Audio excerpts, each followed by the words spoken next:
কাটতো, এই যে ব্যারিস্টার টাক যেটা সময় আদালতে দাঁড়িয়ে টিপ্পনি কাটতো, ঠিক হচ্ছে। এখন ওরে যখন নিয়ে যাচ্ছে আমরা কি বলবো, ঠিক হচ্ছে। ওই উপন্যাস মিলে গেছে, দেখ কেমন লাগে। জালেমদেরকে আল্লাহ কিয়ামতে এইটা বলবে, সাবিউনা জিরান ফাসলুকু, 1-2 হাত 5 হাত না 70 গজ দিয়ে বাদ, ও যেন অপমান বোধ করে, অপমানীয় লজ্জায় মরে যাওয়ার উপক্রম হবে, কিন্তু মরবে না। সুম্মা লা ইয়ামুতু ফিহা ওয়ালা ইয়াহইয়া, ও মরবেও না বাঁচবেও না, বাঁচা মরার মাঝে থাকবে। এই যে বাঁচা মরার মাঝে থাকা, এটা যে কেমন যন্ত্রণা আমি রিমান্ডে থেকে টের পেয়েছি। মাঝে মাঝেই ভেতরে বলতাম, আল্লাহ হয় মরণ দিয়ে দাও, হয় বের করে দাও। অথচ খুব বেশি দিন না, মাত্র 10 দিন জেলের ভেতরে। তাও তো 2-1 কারারক্ষীর সাথে দেখা হতো আমার, যদিও ফাঁসির কন্ডেম, সেলের ভেতরে 24 ঘন্টা তালাবদ্ধ করে রাখতো, তারপরও 2-1 দেখা করতে আসতো কারারক্ষীরা। রিমান্ডে ওই আয়না ঘরে মাটির নিচে দেখা করা দূরের কথা, সিসি ক্যামেরা দেওয়া আছে। কেউ আমার সাথে কথা বললেও তার চাকরি চলে যাবে। খাবার দেওয়া দূরের কথা, কেউ যদি কথা বলে যদি কেমন আছেন, ও সিসি ক্যামেরা দিয়ে শয়তান সে উপরতলা থেকে দেখতেছে কি অবস্থায় রেখেছিল। আজ এখন তারা মানবতার কথা বলছে। আমার তো মনে হয় যা করেছে দেশের মানবতার সাথে, আলেমদের সাথে ডবল করে শাস্তি দেওয়া দরকার। আগামী প্রজন্ম যারা আসবে, আল্লাহ এই জন্য আয়াতান দিয়েছেন, ইন্না ফি যালিকা লাআয়াতান লিকাউমিন ইয়ালামুন। আপনি এবার নিজের সাথে মিলান তো, আপনি যেই হন, মনে করেন আমি দাঁড়িয়ে আছি, বিচার শুরু হয়ে গেছে আল্লাহর সামনে। প্রথম নম্বরে প্রশ্ন, আন উমরিহি ফিমা আফনা। হামজা বলো দেখি, একটা জীবন দিয়েছিলাম 60-70 বছর, কি করলে?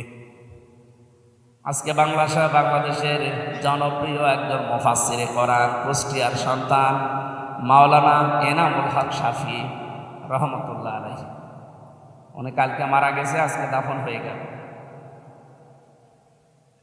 ফেরেশতারা ওই 3টা প্রশ্ন অলরেডি করে ফেলেছি তাকে, মার রব্বুকা ওয়া মান নাবিয়্যুকা মান হাযার রাজুল। যদি 3টাই, এই 3টার ভেতরে প্রথমে 5, দ্বিতীয় 5, আর পরেরটাই 2, এই 12টা বিষয় যদি দুনিয়াতে উনি মেনে চলতে পারে, এই কবরে এতক্ষণ আল্লাহ জান্নাতের বিছানা বিছিয়ে দিয়েছে।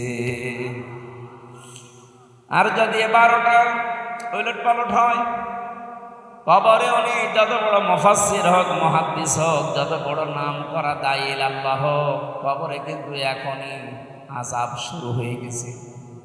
কথা বলবেন, আমি যেটা বলছি এটা কবরের বিষয় না, এটা কিয়ামতের ময়দানের বিষয়। আল্লাহ পাক আপনাকে দাঁড় করিয়ে বলবে, জীবনটা কি করে কাটালে এইটা আগে বলো। আমাদের এমন অনেক মানুষ আছে যাদের পুরা জীবন আমার আল্লাহর একটা কাজে লাগে নাই। কি আপনার যে যৌবন, এখন বয়স শাবাবিহি ফিমা আবলা, যৌবন দিয়েছিলাম একটা, এইটা কি করে কাটালে?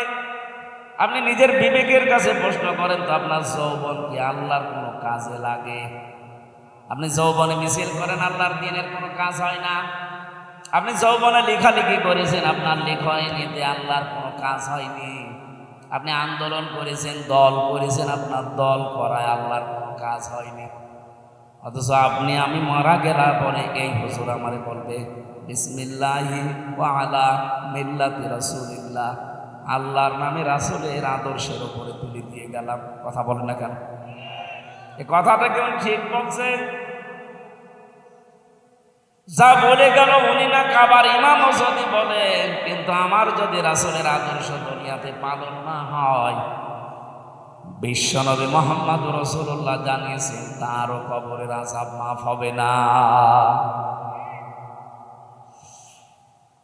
একটু বাস্তবে আজকে বাড়ি যায় যদি পারেন পরীক্ষা করেন তো, আপনার যে স্ত্রী আর সারা জীবন এক বিছানায় যার সাথে ঘুমিয়ে আছেন, ওকে যদি বলেন আপনার স্বামী মারা গেছে শুধু আজকে একটা রাত, আপনি যে খাটের উপরে আছেন, চৌকিতে আছেন, চৌকি খাটের নিচেও একটা রাত থাকবে।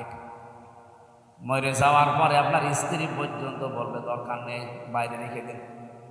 কথা বলছেন? শুধু পরের মেয়ের দোষ না, স্ত্রী না, আপনার মাকে বলেন, মা রাজি হবে না। মাকে যদি বলা হয় আজকে আপনি যে খাটে আছেন, খাটের নিচে কবর খুঁড়ে এখানে আপনার ছেলেকে রেখে দেওয়া হবে, আপনি রাজি আছেন? মা আপনাকে যতই ভালোবাসুক জীবনও রাজি হবে না, বলবে না, জিন আসবে। বাবা রাজি হবে না, সন্তান, মেয়ে কেউ রাজি না, স্ত্রীও রাজি না। অথচ এই মানুষগুলোর জন্য আমাদের জীবনটা আমরা আজ নষ্ট করে ফেলছি। কথাগুলো হৃদয়ের কান দিয়ে শোনেন। 5 ঘন্টা লাগবে না, 10 মিনিটে আল্লাহ হেদায়েত দিয়ে দেবে। আমাল হায়াতুদ দুনিয়া ইল্লা মাতাউল গুরুর। আল্লাহ পাক বলেন পৃথিবীর জমিনটা কিন্তু ধোঁকা। কি বলেন?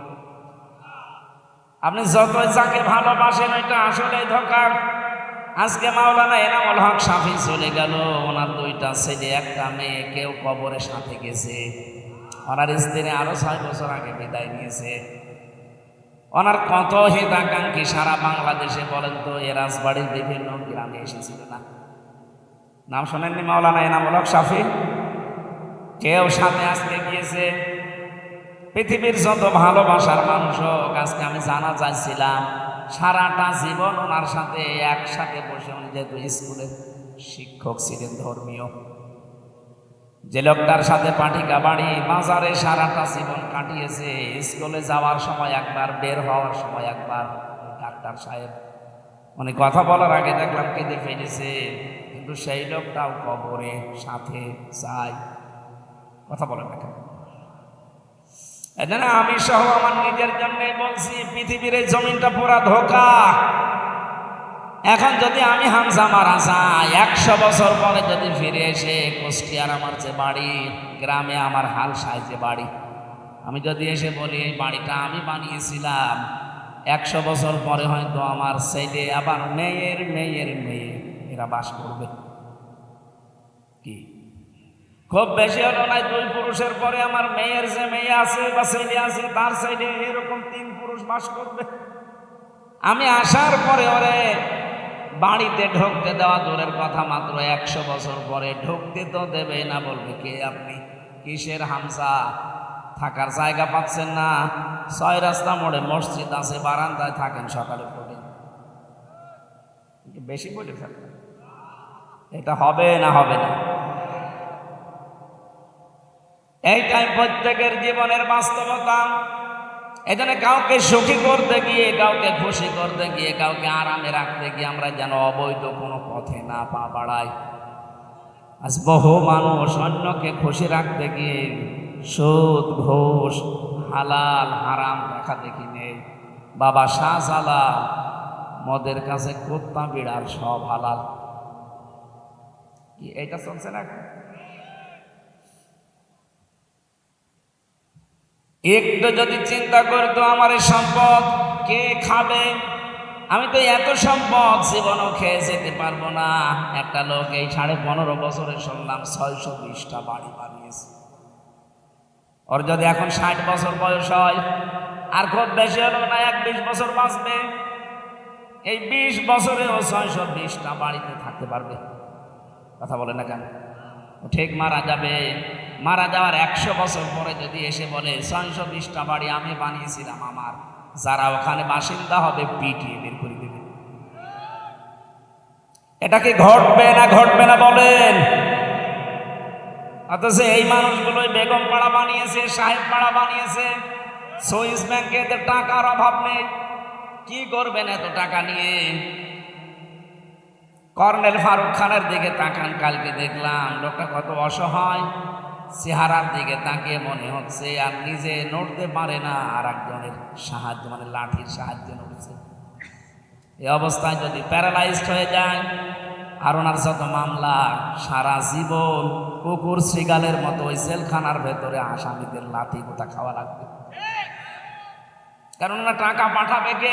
সব তো পালিয়েছে। জেলের এই 3টা বছরে আমি দেখেছি, ভেতরে যদি বাইরে থেকে টাকা না পাঠান, আপনি যত বড় দামি লোক হন, আপনার কোনো মূল্য ওখানে নেই।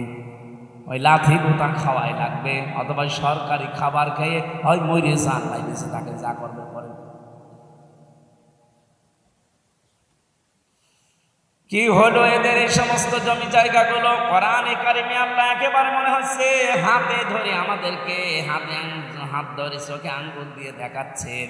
এটা সূরা নমলের 52 নম্বর আয়াতে আছে, ফাতিলকা বুয়ুতুহুম খাবিয়াতাম বিমা যালামু। আল্লাহ পাক বলেন একটু তাকান, এই সেই বাড়ি, বাইতুন না দিয়ে বুয়ুত দিয়েছেন। এই যে এই সেই বাড়িগুলো, খাওয়াবিয়াতান, যেগুলো উজাড় গৃহ বানিয়ে দিয়েছি, জনশূন্য করে দিয়েছি, সার শূন্য করে ফেলেছি, বিমা যালামু, এদের জুলমের কারণে। এই মানুষগুলো জুলুম করেছিল মানুষের উপরে, এই জন্য এদের বাড়ি ঘর, এদের অফিস আদালত পর্যন্ত আমি আল্লাহ উজাড় গৃহ বানিয়ে দিয়েছি। এটা যে কত বড় বাস্তব, আপনি কুষ্টিয়ার হানিফ সাহেবের বাড়ির দিকে তাকান। আগস্টের 5 তারিখের বিকাল 5টা বাজতে বাজতে ওর বাড়ির ইট পর্যন্ত জনগণ খুলে নিয়ে চলে গেছে। আমি 6 তারিখে সকালবেলা গিয়েছিলাম দেখার জন্য, যে দেখি পায়খানার প্যান্ট পর্যন্ত নেই। কারণ দামি প্যান্ট তো। আমি হাসির জন্য বলি নাই, বাস্তবতা এইটা কিনে বলেন। শুধু কুষ্টিয়া না, রাজবাড়ির দিকে তাকান। কয়েকদিন আগে আমি চুয়াডাঙ্গায় গিয়েছিলাম, দর্শনার্থী এমপি ছিলেন, ওর বাড়ি ঘর পর্যন্ত মানুষ ভেঙ্গে চুরে আগুন লাগিয়ে দিয়েছে। বাড়ি এখন উজাড় গৃহ, মনে হচ্ছে জাতীয় টয়লেট হয়ে গেছে। আল্লাহ এতটুকু আয়াত শেষ করে দেননি, এর আয়ের পরে আয়াত নেই। ইন্না ফি যালিকা লাআয়াতান লিকাউমিন ইয়ালামুন। রব্বুল আলামিন বলেন, কেন আমি এগুলো তোমাদের কাছে বললাম? ফাতিলকা বুয়ুতুহুম, এই সেই ঘর, এভাবে কেন দেখালাম জানেন? অবশ্যই এর ভেতরে শিক্ষা আছে, নাম তাকিদ এটা, ইন্না ফি যালিকা লাআয়াতান লিকাউমিন ইয়ালামুন। যারা জ্ঞানী মানুষ, এই সম্প্রদায়ের জন্য এখানে শিক্ষা আছে। শিক্ষা কি? 15.5 বছরে এত জুলুম, এত অত্যাচার, এত দাপট, এত কিছু থাকার পরও যদি ওদের বাড়ি ঘর আমি আল্লাহ উজাড় গৃহ বানিয়ে দিতে পারি, এখনো শয়তানও আরো বাড়িতে বাস করে না। কারণ যত মানুষ টয়লেট করছে, শয়তান থাকবে কি করে? কি কথা বল। 16 সালে হজে যাওয়ার পরে আমি কাবা শরীফ তওয়াফ করছিলাম, ভালোই লাগছিল। হঠাৎ উপর দিয়ে একটু ঘুরতে গেলাম, দেখি আমার পেটে যন্ত্রণা, ব্যথা করছে। কি করি গো, এখানে ফার্মেসি কোথায় আছে? এক পুলিশকে ডাক দিয়ে বললাম, ইয়া সাদিক তাআল, হে বন্ধু এদিকে আসেন। এতক্ষণ তো আমি ভালোই ছিলাম, হঠাৎ আমার পেটে যন্ত্রণা, ব্যথা, এর কারণ কি? এখানে কি কোনো ডাক্তারের ফার্মেসি আছে? ঔষধ কিনতে হবে। পুলিশ আমারে বলছে, ইয়া হাজিউল হুজ্জাত আইনা বিলাতুকা, ও হাজি দেশ কোথায়? জি তুমি বাংলাদেশ। বাংলাদেশ থেকে এসেছি। আমারে বলছে, আপনি জানেন না এটা কোন জায়গা? না তো। আবু সাহেলের বাড়ি। আপনি এখনো পায়খানা না করে দাঁড়িয়ে আছেন? তাড়াতাড়ি কাজ করেন, দেখেন ব্যথা থাকবে না। পায়খানা করে দেখে আমার পেটের ব্যথা ভালো হয়ে গেছে। না, আমি হাসির জন্য বলি না, আল্লাহ আমাকে জানাতে চাচ্ছে, হামজা এত টাকা খরচ করে আসলে আর এই শয়তানের মুখে পায়খানা না করে চলে যাবা, তাড়াতাড়ি করো। আমার তো মনে হচ্ছে এই জুলুমের পুরস্কার আল্লাহ সারা বাংলাদেশের 630টা থানায় আমি দেখলাম সব একই অবস্থা। যারা জুলুম করেছে, যেখানে বসে করেছে, কত বাড়িতে টর্চার চলছিল, কথা বলছে, কত বাড়ি থেকে সারা পরামর্শ চুক্তি, কত পরামর্শ হতো, ষড়যন্ত্র হতো, দুর্বিসন্ধি হতো যে সকালবেলা অমুক অমুককে ধরিয়ে দেওয়া লাগবে। অমকের নামে মিথ্যা মামলা দেওয়া লাগবে, নিজেই মামলা দিয়ে নিজেই ধরিয়ে দিত, আবার নিজেই টাকা পয়সা খেয়ে নিজেই ছাড়িয়ে দিত। বলেন সুবহানাল্লাহ। এটাই দেশে হয়েছে না আমি বানালাম? কিচ্ছু জানে না লোকটা, ঘরে ঘুমিয়ে আছে, ঘুম ভেঙে দেখছে থানার হাজতে। কি গো, ঘুমের ঘরে জিজ্ঞাসা করছে আমি কোথায়? হাজতে। কেন? গাছ কেটেছিস? কখন? স্বপ্নে। আমি বানালাম না, আমার মামলাটা এরকম। এই জন্য আমি বললাম, আমারে ধরে নিয়ে আসলো বাড়ি থেকে, পরের দিন পেপারে দিল না ওনার এই চৌড়া হাঁস থেকে আমরা পেয়েছি। দাহা মিথ্যা কথা। আর যে মামলা দিয়েছে ও মামলার এক লাইনের সাথে আমার কোনো সম্পর্ক নেই, কারণ আমি জানি না যে আনসার আল্লাহ কি আনসার আল্লাহ নাকি নাম দিয়েছে। এরকম আমি একা না, 1,10,000 মানুষ আমাদের জেলে ছিল সারা বাংলাদেশ। আমি হিসাব করে যা পেয়েছিলাম এই 15.5 বছরে, বিশেষ করে যারা জেল খেটেছে 100 জনের প্রায় 70 জন নির্দোষ, কিচ্ছু জানে না। অন্তত আমি যাদের সাথে মিশেছিলাম জেলে, ওরা তো কিছুই জানে না। ওদেরকে যদি বলা হয় কাবা শরীফ মাথায় নিয়ে বলা লাগবে, তাও বলবে। বিশেষ করে বিডিআর গুলো। আর 1 মাস পরে লোকটা রিটায়ার্ড হয়ে যাবে, এখন তার বয়স 60-65 বছর।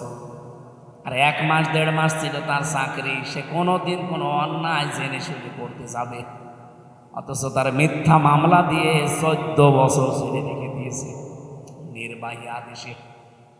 ওনারা আমারে বলতো, হুজুর আমাদের যদি শাস্তিও দিয়ে দেয়, আমাদের প্রশাসনে একটা নিয়ম আছে, আমাদের সর্বোচ্চ শাস্তি দিতে পারবে এই মামলায় 7 বছর।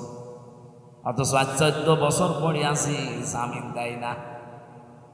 মাঝে মাঝে তাহাজ্জুদ পড়তে যখন উঠতাম রাতের বেলা, দেখতাম ওই বুড়া লোকটা আহ করে একটা আওয়াজ দিত। আমার মনে মনে হয়তো আল্লাহ আরো সে পর্যন্ত আওয়াজ চলে গেছে। বহু মানুষ এভাবে বিনা কারণে ছেলে পড়ে আছে। এই লোকটার 14 বছরের একটা মেয়ে আছে, ছেলে আসার নাকি 1 মাস আগে মেয়েটা হয়েছিল, এখনো পর্যন্ত মেয়েটাকে দেখে না, ওই মাঝে মাঝে দেখা করতে আসে। তাই আপনি এর চাইতে আর কত মানবতা বিরোধী অপরাধ করবেন? এর চাইতে আর কি অপরাধ হতে পারে আপনার? আর বলে আমি কি করেছি? সব কিছু বাদ দিলাম, এদেশে যারা আইনা ঘরের সাথে যারা জড়িত, এদের কোনো ক্ষমা মাফ নেই। যাতে কত বড় ভয়ঙ্কর মানবতার সাথে কত বড় কৌতুক, এটা আমি নিজে তো কয়েকদিন ছিলাম, দেখেছি। রাতের বেলা যখন ওরা রিমান্ডে নিয়ে যেত, আমি দেখেছিলাম এই মানুষগুলোর চিৎকার, এত বড় বড় নখ হয়ে গেছে। কেউ 8 বছর, কেউ 10 বছর, কেউ 14 বছর পড়ে আছে দুনিয়ায়, কেউ জানে না। সকালে কয়েকটা ছোলা দিয়ে যেত, তাও পচা ছোলা। দুপুর বেলায় 1 মুঠ ভাত দিয়ে মনে হচ্ছে কেউ মাখিয়ে দিয়েছে, পারলে খান, না পারলে ফেলে দেন। ফেলে দিয়ে করবেন কেউ 5 দিন পরে তো পছন্দ করবে, বাধ্য হয়ে ওইটাই খাওয়া লাগে। আরে ভাই, এভাবে 1টা 2টা 5 দিন 10 দিন পরে ছেড়ে দে না। একটা মানুষকে যদি 14 বছর রেখে দেয়, বলেন তো কি অবস্থায় তার দিনগুলো কেটেছে। আমি মাত্র কয়েকদিন ছিলাম, এই মনে হচ্ছে আমি 10 বছর মনে হয় ওই জায়গায় কাটিয়ে আসলাম। কারণ এক একটা দিন যাবে 1 বছরের মতো। কারোর সাথে কোনো দেখা সাক্ষাৎ নেই, যোগাযোগ নেই, কথাবার্তা নেই, 24 ঘন্টা একেবারে একটা সেলের ভেতরে। কবর, জিন্দা মানুষের কবর ওইটা।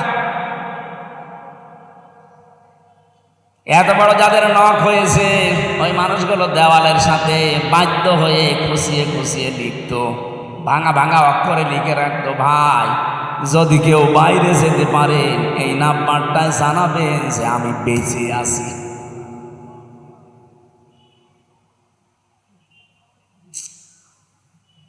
আর আপনি বলেন আমি কি করেছি? আপনি কি করেছেন? আপনাকে যদি 1000 বার ফাঁসি দেওয়া হয়, তারপরেও আরো 10 বার ফাঁসি দেওয়া হয়। কি করেছেন মানে আপনি নিজে সাক্ষী না? আমি যখন ছিলাম আমার মনে মনে হচ্ছিল যে ইলিয়াস আলী এখন বেঁচে আছে,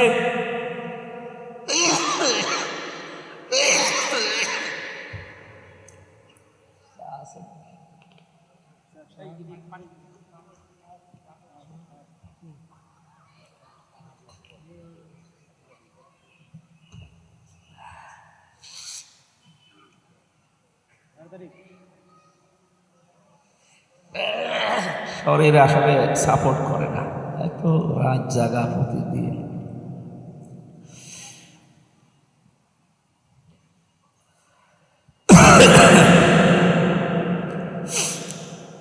রাজবাড়িবাসী যে কথা বলার জন্য এ পর্যন্ত নিয়ে এসেছিলাম, কিয়ামতের ওই কঠিন ময়দানে মনে করেন আপনি আমি দাঁড়িয়ে আছি একা একা, কয়জন করে?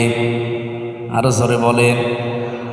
এ আয়াত থেকে যেটা প্রমাণ, বাংলাদেশ, ভারত আর পাকিস্তানের জন্যে আজ হাজারো পীর নামে কলঙ্ক, এরা ভণ্ড পীর, মানুষকে এরা বোঝাতে চায় যে কিয়ামতে আমরা আছি, তোমার চিন্তা নেই। আরে ভাই, কিয়ামতে তো আপনি একা উঠবেন সর্বপ্রথম, কয়জন করি? স্রেফ একা। ওয়াকুল্লুহুম আতিহি ইয়াউমাল কিয়ামাতি ফারদা, কেউ থাকবেন আপনার সাথে। ফারদা মানে কয়জন? বলেন বলেন। আপনি কার কথা বিশ্বাস করে আনন্দে আত্মহারা হয়ে আছেন যে না আমার বাবা আছে? কিসের বাবা? যেখানে নিজের মা পালাবে, ভাই পালাবে, বোন পালাবে, বাবা পালাবে, সন্তান পালাবে, বউ পালাবে, বন্ধু পালাবে। 7 জন মানুষের নাম আছে কোরআনে। আল্লাহ পাক বলেন এরা যদি পালায়, বলেন তো আপনার বিবেকে কি বলে? দুনিয়ায় বিপদে পড়লে হয়তো ভাই আসে, বাবা আসে, মা আসে, বোন আসে, স্ত্রী আসে, সন্তান আসে, নাই বন্ধু আসে। এ কথা বলছে না কেন? আল্লাহ বলেন এই 7 শ্রেণীর মানুষ আগে পালাবে, প্রত্যেকেই থাকবে তার নিজের চিন্তায়। সূরা আবাসের এই আয়াত পড়ার পরে আমার মনে হয় কিয়ামতের দিন অনেক পীর সাহেব বলবে, আল্লাহ আমি পীর ছিলাম না। কিসের মুরিদ? আমি তো পীর ছিলাম না, মুরিদ পাবো কোথায়? মা যদি বলতে পারে আমি সন্তান পাবো কোথায়, আমার তো বিয়ে হয়নি। বাবা যদি বলে কে এটা, আমার তো বিয়েই হয়নি, আমি ছেলে পাবো কোথায়? পীর সাহেব কি এটা বলতে পারে না যে আমি মুরিদ পাবো কোথায়, আমি পীরই ছিলাম না? কিয়ামতে আপনাকে কিন্তু একা ওঠা লাগবে। দ্বিতীয় বিচারের দ্বিতীয় ধাপ এটা, ইয়াউমা নাদউ কুল্লা উনাসিন বিইমামিহিম। সূরা বানী ইসরাঈলের 71 নম্বর আয়াতের প্রথম অংশে আছে, আল্লাহ বলেন কিয়ামতে দ্বিতীয় ধাপে এবার আর একা তোকে ডাকবো না, তোকে ডাক দেব তোর নেতার সাথে। কার সাথে? এগুলো তো সব আমি বানাচ্ছি নতুন করে। কার সাথে ডাকবে আপনাকে? নেতা। এখন আপনি বলেন তো, আপনি যে নেতার আদর্শ মেনে রাজনীতি করেন, যাকে আপনি ভোট দেন, যার কাছে টাকা খান, কিয়ামতে ওই নেতা আপনার সামনে থাকবে, আপনি থাকবেন পেছনে। আপনি যদি উল্টা বলছেন যে হুজুরে কি বলে, আরে ভাই আমি তো আপনাকে বাঁচাতে চাই, আপনি দেখতে পাচ্ছি আপনি ধরা খাচ্ছেন। কথা বলেন না কেন? আপনার বিবেকে কি বলে যার পেছনে আপনি 15.5 বছর স্লোগান দিলেন? আমি নাম ধরে বলছি, এই কেরামত কাজী আর এই রাজত কাজী, বাকিগুলোর নাম আমি জানি না তাই বললাম না। এখন এই 2 জন যদি কিয়ামতে আপনার সামনে দাঁড়ায়, আপনি থাকবেন পেছনে। আপনার সত্যি করে কোরআনে যে আমার সামনে বিবেক ডেকে বলেন তো যে ওদেরকে আল্লাহ দেখলে আল্লাহ আপনাকে মাফ করবে মনে হয়?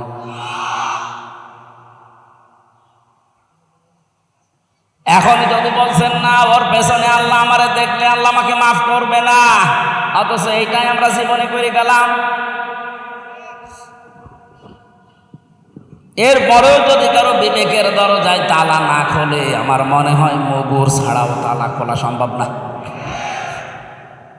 ওয়াজ দিয়ে হবে না, বুখারী শরীফ, বাখারী শরীফ এগুলো হবে না, মগুর লাগবে। বিবেকটার তালা খোলেন। এমন মানুষের পেছনে থাকা লাগবে যেই মানুষটাকে দেখলে আপনারও ভালো লাগে, আল্লাহরও ভালো লাগে। আপনি বলেন এমন মানুষের পেছনে আপনি আছেন যাকে দেখলে আল্লাহর কথা মনে হয় না, আপনি এমন মানুষের পেছনে আছেন যাকে দেখলে শয়তানের কথা মনে হয়। একটা মানুষ সাইজ পন্থায় থেকে কিয়ামত পর্যন্ত হায়াত পেলেও 620টা বাড়ি বানাতে পারবে না। কথা বলছেন এখন? অথচ 5.5 বছর উনি মন্ত্রী হয়ে এতগুলো বাড়ি বানিয়েছে, সব বৈধ টাকা। বলে দায়িত্ব নিয়েছিল ভূমি মন্ত্রীর, এজন্য জমিগুলো ফিরে পেয়েছে, আল্লাহর রাস্তায় সব চালিয়েছে। অথচ নবীজি বলেন 1 বিঘত পরিমাণে জমি যদি কেউ আত্মসাৎ করে, কিয়ামতের দিন সে এরকম 7 তবক জমিন তার মাথার উপরে তুলে দেওয়া হবে। 15.5 বছরে যা মারিং কাটিং করেছেন আপনি নিজেই হিসাব করেন। ইকরা কিতাবাকা কাফা বিনাফসিকা লিয়াউমা আলাইকা হাসিবা। পড়ো, আজকে তোমার এই আমলনামা জাহান্নামে যাবে না জান্নাতে যাবে, জিজ্ঞাসা করা লাগবে না, নিজেই তুমি নিজের আমলনামার জন্য যথেষ্ট। কথা বলেন ঠিক কিনা? আল্লাহর বিচার ব্যবস্থায় কিন্তু দুনিয়ার বিচার ব্যবস্থা মেলে না। দুনিয়ায় সাক্ষী ছাড়া বিচারক রায় দিতে পারে না আন্দাজে, কিন্তু আল্লাহ যে বিচার ব্যবস্থা সাজাবে, সাক্ষী লাগবে না, উনি আপনার এই শরীরের ভেতরে এই সাক্ষীগুলো ফুটিয়ে তুলবে। আপনাকে কোনোদিন জিজ্ঞাসা করবে না আপনার ওই পাপের বিষয়ে, ওই এটা করেছিলি না। ইয়ারাফুল মুজরিমুনা বিসিমাহুম ফায়ুখাযু বিন নাওয়াসি ওয়াল আকদাম ফাবিআইয়ি আলাই রাব্বিকুমা তুকাযযিবান। বলেন আল্লাহু আকবার। আল্লাহ পাক বলেন, কিয়ামতে কোন অপরাধীকে আমি জিজ্ঞাসা করব না যে অপরাধটা করেছিলি। ওর চেহারার ভেতরে পাপের চিহ্নগুলো সব ফুটে উঠবে। এই আয়াতের তাফসিরে 10 প্রকার আকৃতির কথা আমি পেয়েছি। কারো চুল ধরে কদম ধরে আল্লাহ অপমান করে করে তুলবে। খুযুহু ফাগুল্লুহু সুম্মাল জাহিমা সাল্লু সুম্মা ফি সিলসিলাতিন যারউহা 70 যিরাআন ফাসলুকু। ডাক দিয়ে বলবে, ফেরেশতারা এই নাফরমানকে ধর, 70 গজ শিকল দিয়ে বেঁধে ফেল। ওয়াসিকাল্লাযীনা কাফারু ইলা জাহান্নামা যুমারা। এবার পেছন দিয়ে ধাক্কা দিতে দিতে জাহান্নামে ফেলে দে। এই যে 70 গজ শিকলের কথা আল্লাহ কেন দিলেন? 3-4 হাত শিকল হলেই তো মানুষকে বেঁধে ফেলা যায়। 70 গজের কথা কেন দিয়েছেন? কারণ এটা দিয়েছেন ওকে অপমান করার জন্যে। আদালতে যখন আমাকে তুলতো আমার আরে মামুনুল হককে, আরে ভাই 3-4 হাত দড়ি হলে তো হয়, এত বড় দড়ি মাজার সাথে পেঁচিয়ে ওরা দূর থেকে টেনে নিয়ে যেত, মনে হচ্ছে ছাগল আর গরু নিয়ে যাচ্ছে। কারণ এই যে মিডিয়াগুলো আছে এরা দূর থেকে ছবি তোলে, পুলিশের ছবি যেন না ওঠে, শুধু আমাদের মাজা আর ওই দড়ির ছবি ওঠে। শুধু মাজা আর দড়ি দিলে তো হয়, হাতের ভেতরে হ্যান্ডকাপ লাগিয়ে দেয়, কারো দেয় সামনে কারো পেছনে। এতটুকুই শেষ করেনি, আলেমদেরকে ওরা মাজায় ডান্ডা বেড়ি, শুধু বেড়ি না ডান্ডা বেড়ি দিয়েছে। 2 পায়ের সাথে বেড়ি দিয়ে আবার মাজার সাথে ওটা সিস্টেম করা আছে। আপনি যদি নিজে ধরে না থাকেন ও চাপা যাবে উল্টিয়ে পড়ে। আল্লাহ বলেন, কিয়ামতের দিনের চাইতে 70 গুণ অপমান তোরে করব। তুই তো 10 হাত দড়ি দিয়ে বেঁধেছিলি, আমি তোকে 70 গজ শিকল জাহান্নামের গরম করা শিকল দিয়ে বাঁধা হবে তোরে। 15.5 বছরে যারা আল্লাহওয়ালা আলেমদের সাথে করেছে, সাইকুল হাদিসকে আপনি দড়ি দিয়ে বেঁধেছিলেন, তার সন্তান সাইকুল হাদিসকেও দড়ি দিয়ে বেঁধেছেন।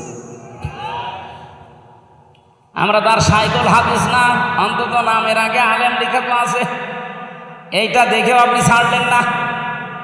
যত রকমের শাস্তি আরো বেশি দেওয়া যায় আমার মতো একটা দুর্বল মানুষকে আপনি তাই করলেন। যোগাযোগ বিচ্ছিন্ন করে কবরের মতো জায়গায় রেখে দিলেন যে দেখ কেমন লাগে। এখন আপনাদের যখন মাজায় দড়ি দিয়ে হাতে হ্যান্ডকাপ দিয়ে নিয়ে যায়, আমার মাঝে মাঝে ওই কথা মনে হয়, দেখ কেমন লাগে।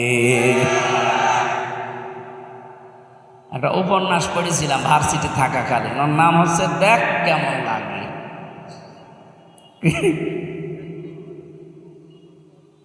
শরতের লেখা, পড়েননি? কেউ যদি পড়েন শরৎ ওই সময় আদালতে তুলতো আলেমদের, ওরা টিপ্পনি কাটতো, এই যে ব্যারিস্টার টাক সেইটা সময় আদালতে দাঁড়িয়ে টিপ্পনি কাটতো, ঠিক হচ্ছে। এখন ওরে যখন নিয়ে যাচ্ছে আমরা কি বলবো, ঠিক হচ্ছে। ওই উপন্যাস মিলে গেছে, দেখ কেমন লাগে। জালেমদেরকে আল্লাহ কিয়ামতে এইটা বলবে, সাবিউনা জিরান ফাসলুকু, 1-2 হাত 5 হাত না 70 গজ দিয়ে বাদ, ও যেন অপমান বোধ করে, অপমানীয় লজ্জায় মরে যাওয়ার উপক্রম হবে, কিন্তু মরবে না। সুম্মা লা ইয়ামুতু ফিহা ওয়ালা ইয়াহইয়া, ও মরবেও না বাঁচবেও না, বাঁচা মরার মাঝে থাকবে। এই যে বাঁচা মরার মাঝে থাকা, এটা যে কেমন যন্ত্রণা আমি রিমান্ডে থেকে টের পেয়েছি। মাঝে মাঝেই ভেতরে বলতাম, আল্লাহ হয় মরণ দিয়ে দাও, হয় বের করে দাও। অথচ খুব বেশি দিন না, মাত্র 10 দিন জেলের ভেতরে। তাও তো 2-1 কারারক্ষীর সাথে দেখা হতো আমার, যদিও ফাঁসির কন্ডেম, সেলের ভেতরে 24 ঘন্টা তালাবদ্ধ করে রাখতো, তারপরও 2-1 দেখা করতে আসতো কারারক্ষীরা। রিমান্ডে ওই আয়না ঘরে মাটির নিচে দেখা করা দূরের কথা, সিসি ক্যামেরা দেওয়া আছে, কেউ আমার সাথে কথা বললেও তার চাকরি চলে যাবে। খাবার দেওয়া দূরের কথা, কেউ যদি কথা বলে যদি কেমন আছেন, ও সিসি ক্যামেরা দিয়ে শয়তান সে উপরতলা থেকে দেখতেছে কি অবস্থায় রেখেছিল। আজ এখন তারা মানবতার কথা বলছে। আমার তো মনে হয় যা করেছে দেশের মানবতার সাথে, আলেমদের সাথে ডবল শাস্তি দেওয়া দরকার। আগামী প্রজন্ম যারা আসবে, আল্লাহ এই জন্য আয়াতান দিয়েছেন, ইন্না ফি যালিকা লায়াতান লিকাউমিন ইয়ালামুন, অবশ্যই এর ভেতরে শিক্ষা আছে। এই বাংলাদেশে জালেমদের বাড়ি ঘরগুলো আজ টয়লেট হয়ে গেছে, উজাড় গৃহ, কেউ আর সেখানে বাস করে না, শয়তানও সেখানে থাকে না, ভয় পায়। আপনি একটু খোঁজ নিয়ে দেখেন যে কয়টা জালেমের বাড়ি, বিশেষ করে যেখানে জুলুম বেশি হইতো, আমি একেবারে মিলিয়ে দেখছি, খাপের খাপ মমতাজের বাপ, কথা বলছে না, মিলে যাচ্ছে না। আল্লাহর নামে তাকিদ দিয়ে বোঝাতে চেয়েছেন, ও পৃথিবীর বাংলাদেশের মানুষেরা, তোমরাও যদি এরকম জুলুম করো, তোমাদের বাড়ি ঘরও কিন্তু এরকম জাতীয় টয়লেট আমি বানিয়ে দেব।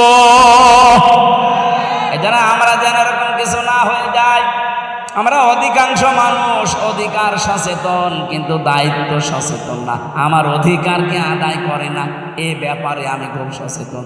তা আমার প্রতি যে অন্যের অধিকার আছে, এটার বেলায় আমার কোনো খোঁজ নেই, সে নারী হোক আর পুরুষ হোক। আমি হাদিস পড়েছি, কিয়ামতের দিন অধিকাংশ নারী আর পুরুষ জাহান্নামে যাবে এই হক আদায় না করার কারণে। নিজের হক তো বেশ বুঝে নেন। একটা মানুষ মারা গেলে 6টা হক আমার উপরে, কয়টা বলেন বলেন? ও মারা গেলে ওরে দাফন কাফনের ব্যবস্থা করার, জানাজায় হাজির হওয়া। 2 নম্বর, হাই শোনেন, কেউ যদি মারা যায়, ওর যদি দাফন কাফন জানাজা না হয়, ওই দোষ তার নিজের। বলেন কার দোষ? আমরা যারা জীবিত আছি আমাদের দোষ। কেন? কারণ মরে যাওয়ার পর ওর কোনো দায়িত্ব নেই। ওর দায়িত্ব থাকবে মরে যাওয়ার আগ পর্যন্ত। ওয়াবুদ রাব্বাকা হাত্তা ইয়াতিয়াকাল ইয়াকিন।